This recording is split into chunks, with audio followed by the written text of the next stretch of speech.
এরপর টুম্পা সেই কচু গাছটিকে মাটিতে পুঁতে দেয়, আর সাথে সাথেই সেই কচু গাছটা অনেক বড় হয়ে যায়। আর সেই কচু গাছে লাল দিন। মা, তুমি আর কিছু রান্না করনি? কাঁচামরিচ, পেঁয়াজ আর শুধু ভাত আমি কি করে খাবো? এগুলো খেতে আমার একদমই ভালো লাগে না। তুমি কোনো তরকারি রান্না করনি, এগুলো কি খাওয়া যায় বলো? মা টুম্পা, আমি তো জানি তোর এগুলো খেতে ভালো লাগে না, তোর এগুলো খেতে কষ্ট হবে জেনেও আমি কি করব বল। একটু কষ্ট করে খেয়ে নে, পরের সময় আমি তোর জন্য তরকারি রান্না করে দেব।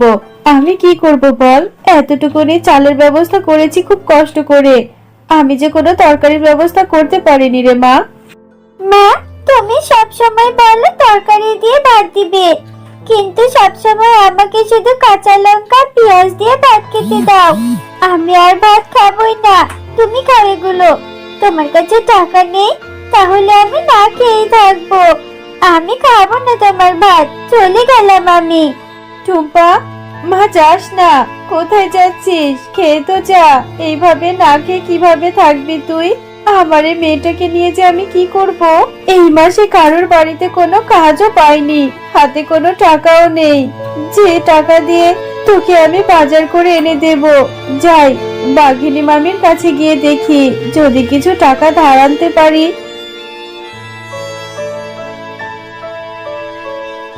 কি রে ঝুমা, তুই হঠাৎ আমাদের বাড়িতে কি মনে করে এলি? বাঘিনী মামি, আপনি তো জানেন আমার স্বামী মারা যাওয়ার পর লোকের বাড়িতে কাজ করে মেয়েটাকে নিয়ে সংসারটা চালাচ্ছে। আজ 2 দিন হলো ঘরে কোনো খাবার নেই, তাই আপনি যদি আমাকে কিছু টাকা ধার দিতেন তাহলে খুব উপকার হতো। আরে ঝুমা, তুই কি বলছিস? তোর ঘরে কোনো খাবার নেই তাতে আমার কি? আমি তোকে কোনো টাকা ধার দিতে পারবো না, যা তো এখান থেকে। দয়া করুন বাঘিনী মামি, একটু উপকার করুন না। আরে তোরা হলি গরিব ছোট লোক, তোকে দয়া করলে পরে তুই টাকা শোধ করতে পারবি না। এরপর ঝুমা শিয়ালিনী বাঘিনীর কথায় কষ্ট পেয়ে মনটা খারাপ করে সেখান থেকে চলে যায়। বাঘ মামা, আপনি কি আমাকে বাকিতে কিছু সবজি দিতে পারবেন? আমি এই মাসের মধ্যে টাকাটা শোধ করে দেব।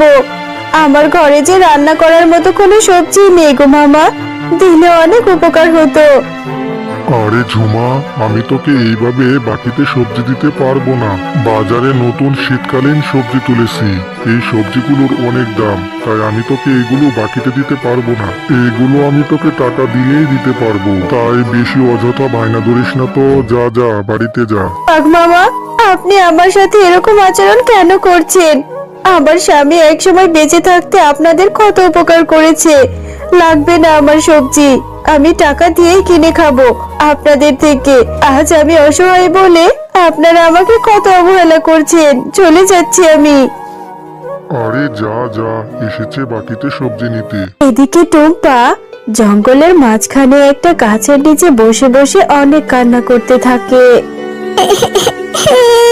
আমি আর বাড়িতে যাব না, আমাকে কেউ ভালোবাসে না। রোজ রোজ এই একই খাবার আমার আর ভালো লাগে না। মা শুধু কাঁচা লঙ্কা পেঁয়াজ আর শুধু ভাত দেয়, আমি ওগুলো আর খেতে চাই না।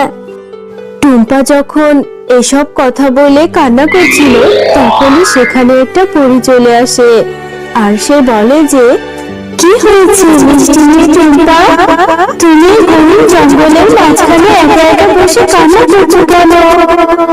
কি, তুমি কে? আর তুমি আমার নাম জানলে কি করে? আমি সবই জানি, এবার বলো তোমার কি হয়েছে? এরপর টুম্পা পরীর কাছে তার সমস্ত ঘটনা খুলে বলতে থাকে। ও, এই ব্যাপার, ঠিক আছে, এই নাও, আমি তোমাকে কচু গাছটি উপহার দিলাম। এটা তুমি তোমাদের উঠোনে পুঁতে দিও, দেখবে সব ঠিক হয়ে যাবে। তুমি সত্যি বলছো পরি? ঠিক আছে, তোমাকে অনেক ধন্যবাদ। এরপর পরী সেখান থেকে চলে যায়, আর টুম্পাও সেই কচু গাছটি নিয়ে বাড়িতে চলে যায়। টুম্পা, সারাদিন কোথায় ছিলি রে মা? সেই সকালে রাগ করে বাড়ি থেকে না খেয়ে বেরিয়ে গেলি, এতক্ষণে বাড়িতে ফেরার সময় হলো, আর তোর হাতে ওটা কিসের চারা এনেছিস? এরপর টুম্পা তার মাকে সবকিছু খুলে বলতে থাকে। এসব কি বলছিস তুই? পরি তোকে গাছ দিয়েছে। কি হবে এই গাছ দিয়ে? আচ্ছা, পরি যেহেতু বলেছে এটা পুঁতে দিতে, তাহলে পুঁতে দেখ তো কি হয়।